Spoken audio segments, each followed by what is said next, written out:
In today's video, I'm going to teach you how to create object in Salesforce. To get started, sign into Salesforce and head to the upper right corner of the screen.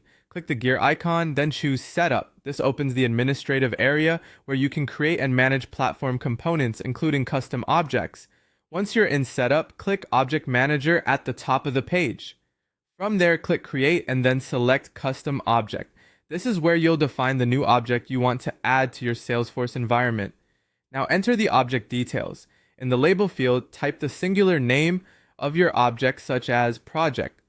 In the plural label field, enter the plural version, like projects. Salesforce will automatically generate the object name for you.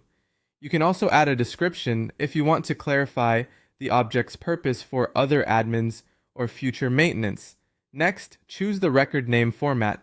You can use text if you want users to enter a name manually, or auto number if you want Salesforce to generate unique values automatically. Then enter the record name label, such as project name. This is an important choice because it affects how records will be identified throughout the system. After that, review the object settings. Select the options you want, such as allow reports, allow activities, track field history, allow search, and allow in chatter groups.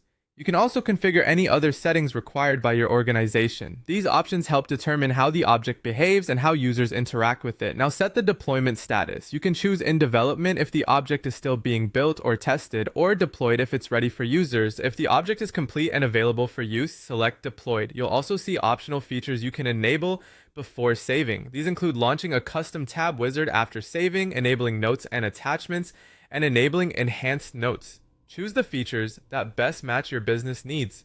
When everything looks right, click Save.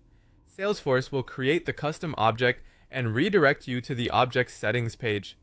From there, go to Fields and Relationships and click New to begin adding custom fields. Choose a field type such as text, number, date, or pick list. Configure the field settings and then click Save. Next, create a tab for the object. In Setup, search for tabs and open it. Under Custom Object tabs, click New, select your custom object, choose a tab style, configure visibility settings, and save. Finally, test the object. Open the app